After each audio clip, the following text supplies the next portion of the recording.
Hello दोस्तों, स्वागत है आपका हैशटैग सक्सेस विद दीपक में। भारत में बच्चों का सपना होता है कि वो बड़े होकर आईएएस ऑफिसर बने, लेकिन इसके लिए क्या करना होगा, कैसे शुरू करना होगा, किस स्तर तक जाना होगा, कहाँ तक पढ़ना होगा। बहुत सारी ऐसी बातें हैं जो उनको समझ में नहीं आता है। साथ ही उनको यूपीएससी के लिए क्या करना चाहिए जिससे वो आईएएस, आईपीएस या फिर आईएफएस बनने का सपना पूरा कर सकें। क्या यूपीएससी में सिर्फ यही 3 पद होते हैं सिविल सर्विसेज में, या कोई और पद होता है? तो पूरी जानकारी इस वीडियो के माध्यम से हम लोग लेकर चलेंगे। क्या ऑप्शनल को लेकर आपका तैयारी होना चाहिए, किन किन सब्जेक्ट को लेकर आप कैसे सोचते हैं, कितना एज लिमिट होता है और सिलेबस क्या होता है। तो चलिए बारी बारी से शुरू से इस बात को समझते हैं। आप ये देख रहे होंगे 2022 में जो नोटिफिकेशन आया था उसका पहला पृष्ठ आपके सामने है। कहा जा रहा है हाउ टू अप्लाई और एलिजिबिलिटी के लिए क्या करना है, क्या नहीं करना है, उसके संदर्भ यहाँ पर बात किया गया है।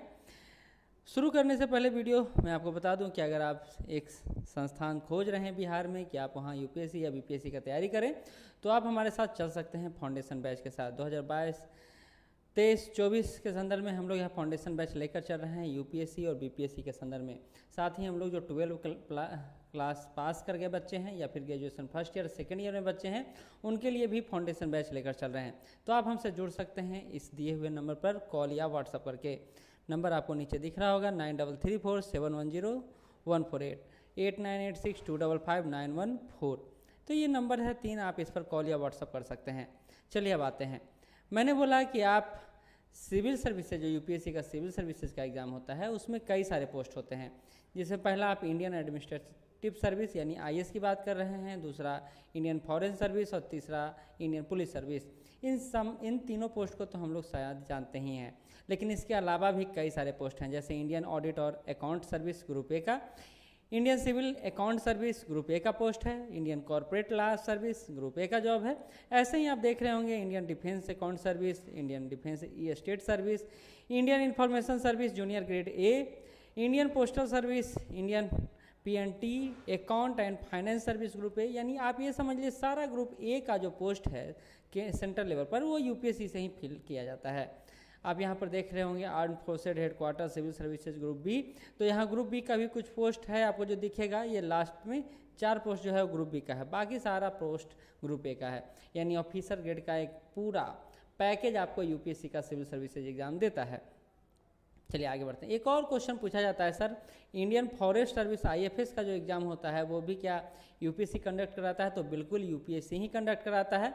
पीटी दोनों का एक ही होता है, लेकिन मेंस सिविल सर्विसेज का अलग हो जाता है और आईएफएस का अलग हो जाता है। तो मेंस अलग होता है, बाकी पीटी तो एक ही लेवल पर होता है। आगे बढ़ते हैं। एज लिमिट की बात किया जाए तो कहा जा रहा है candidate must have attend the age of 21 years, यानी 21 साल तो आपको होना ही है, और and must not attend the age of 32, यानी 32 साल तक आप दे सकते हैं। यानी 21 साल से 32 साल जनरल कैंडिडेट आप ये एग्ज़ाम दे सकते हैं।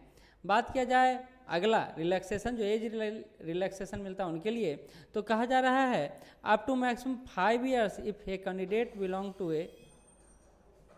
तो आप SC ST में आते हैं तो आपको 5 साल का रिलैक्सेशन मिलेगा, यानी 32 और 5 37 साल का आपको रिलैक्सेशन मिल सकता है। वही कहा जाए up to maximum of 3 years in the case of candidate belonging to the other backward, यानी ओबीसी से आप बिलोंग करते हैं तो 3 साल यानी 35 साल तक एग्जाम दे सकते हैं। तो इसी तरह पूरा ये मेरिट दिया हुआ है, आप यहाँ पर देख सकते हैं। अब आगे आते हैं कि आखिर ये आईएएस का जो स्टोरी है शुरू कहाँ से होता है। तो ये सारा चीज़ आपके सामने है। 3 लेवल पर एग्जाम होता है, प्री, मेंस और इंटरव्यू। प्री की बात किया जाए तो जीएस पेपर 1 होता है, जीएस 1 कह लीजिए, 200 नंबर का होता है। सीसेट पेपर होता है 200 नंबर।